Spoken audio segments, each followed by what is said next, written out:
ओम श्री परमात्मने नमः। श्रीमद् भगवत गीता अथ सप्तदशो अध्यायः। अर्जुन बोले, हे कृष्ण, जो मनुष्य शास्त्र विधि को त्याग कर श्रद्धा से युक्त हुए देव आदि का पूजन करते हैं, उनकी स्थिति फिर कौन सी है? सात्विकी है अथवा राजसी कि वह तामसी? तब श्री भगवान बोले, मनुष्यों की वह शास्त्रीय संस्कारों से रहित केवल स्वभाव से उत्पन्न श्रद्धा सात्विकी, राजसी और तामसी ऐसे तीनों प्रकार की ही होती है। उसको तू मुझसे सुन। हे भारत, सभी मनुष्यों की श्रद्धा उनके अंतःकरण के अनुरूप होती है। यह पुरुष श्रद्धामय है, इसलिए जो पुरुष जैसी श्रद्धा वाला है वह स्वयं भी वही है।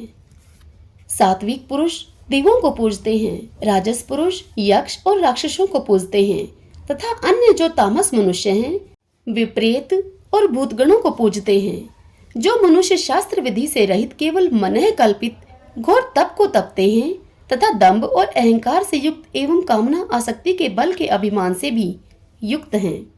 जो शरीर रूप से स्थित भूत समुदाय को और अंतःकरण में स्थित मुझ परमात्मा को भी कृश करने वाले हैं, उन अज्ञानियों को तू असुर स्वभाव वाले जान। भोजन भी सबको अपनी अपनी प्रकृति के अनुसार तीन प्रकार का प्रिय होता है, और वैसे ही यज्ञ, तप और दान भी तीन तीन प्रकार के होते हैं। उनके इस पृथक पृथक भेद को तू मुझसे सुन। आयु, बुद्धि, बल, आरोग्य, सुख और प्रीति को बढ़ाने वाले, रस युक्त, चिकने और स्थिर रहने वाले तथा स्वभाव से ही मन को प्रिय ऐसे आहार अर्थात भोजन करने के पदार्थ सात्विक पुरुष को प्रिय होते हैं। कड़वे, खट्टे, लवण युक्त, बहुत गर्म, तीखे, रूखे, दाहकारक और दुख, चिंता और रोगों को उत्पन्न करने वाले आहार अर्थात भोजन करने के पदार्थ राजस पुरुष को प्रिय होते हैं। जो भोजन अधपका, रस रहित, दुर्गंध युक्त, बासी और उच्छिष्ट है तथा जो अपवित्र भी है, वह भोजन तामस पुरुष को प्रिय होता है। जो शास्त्र विधि से नियत यज्ञ करना ही कर्तव्य है, इस प्रकार मन को समाधान करके फल न चाहने वाले पुरुषों के द्वारा किया जाता है, वह सात्विक है। परंतु हे अर्जुन, केवल दंभ आचरण के लिए अथवा फल को भी दृष्टि में रखकर जो यज्ञ किया जाता है, उस यज्ञ को तू राजस जान। शास्त्र विधि से हीन, अन्नदान से रहित, बिना मंत्रों के, बिना दक्षिणा के और बिना श्रद्धा के किए जाने वाले यज्ञ को तामस यज्ञ कहते हैं। देवता, ब्राह्मण, गुरु और ज्ञानी जनों का पूजन, पवित्रता, सरलता, ब्रह्मचर्य और अहिंसा, यह शरीर संबंधी तप कहा जाता है। जो उद्वेग न करने वाला, प्रिय और हितकारक एवं यथार्थ भाषण है तथा जो वेद शास्त्रों के पठन का एवं परमेश्वर के नाम जप का अभ्यास है, वह वाणी संबंधी तप कहा जाता है।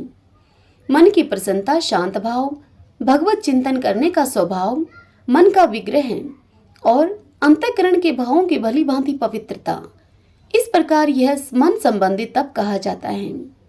फल को न चाहने वाले योगी पुरुषों के द्वारा परम श्रद्धा से किए हुए उस पूर्वोक्त तीन प्रकार के तप को सात्विक कहते हैं। जो तप सत्कार, मान और पूजा के लिए तथा अन्य किसी स्वार्थ के लिए भी स्वभाव से या पाखंड से किया जाता है, वह अनिश्चित एवं क्षणिक फल वाला तप यहाँ राजस कहा गया है। जो तप मूढ़ता पूर्वक हठ से मन, वाणी और शरीर की पीड़ा के सहित अथवा दूसरे की अनिष्ट करने के लिए किया जाता है, वह तप तामस कहा गया है। दान देना ही कर्तव्य है, ऐसे भाव से जो दान देश तथा काल और पात्र के प्राप्त होने पर उपकार न करने वाले के प्रति दिया जाता है, वह दान सात्विक कहा गया है।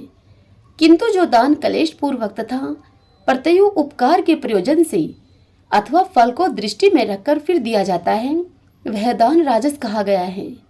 जो दान बिना सत्कार के अथवा तिरस्कार पूर्वक अयोग्य देश, काल और कुपात्र के प्रति दिया जाता है, वह दान तामस कहा गया है। ओम तत्सत। ऐसे यह तीन प्रकार का सच्चिदानंद घन ब्रह्मा का नाम कहा है। उसी से सृष्टि के आदि काल में ब्राह्मण और वेद तथा यज्ञ आदि रचे गए। इसलिए वेद मंत्रों का उच्चारण करने वाले श्रेष्ठ पुरुषों की शास्त्र विधि से नियत यज्ञ, दान और तप रूप क्रियाएं सदा ओम इस परमात्मा के नाम को उच्चारण करके ही आरंभ होती हैं। तत् अर्थात तत् नाम से कहे जाने वाले परमात्मा का ही यह सब है। इस भाव से फल को न चाहकर नाना प्रकार की यज्ञ, तप रूप क्रियाएं तथा दान रूप क्रियाएं कल्याण की इच्छा वाले पुरुषों के द्वारा की जाती हैं। सत्य, इस प्रकार यह परमात्मा का नाम सत्य भाव में और श्रेष्ठ भाव में प्रयोग किया जाता है तथा हे पार्थ, उत्तम कर्म में भी सत शब्द का प्रयोग किया जाता है तथा यज्ञ, तप और दान में जो स्थिति है वह भी सत्य इस प्रकार की कही जाती है और उस परमात्मा के लिए किया हुआ कर्म निश्चय पूर्वक सत्य ऐसे कहा जाता है। हे अर्जुन, बिना श्रद्धा के किया हुआ हवन, दिया हुआ दान और तपा हुआ तप और जो कुछ भी किया हुआ शुभ कर्म है वह समस्त असत्य इस प्रकार कहा जाता है। इसलिए वह न तो इस लोक में लाभदायक है और न ही मरने के बाद ही। हरि ओम तत्सत। ओम श्री परमात्मने नमः।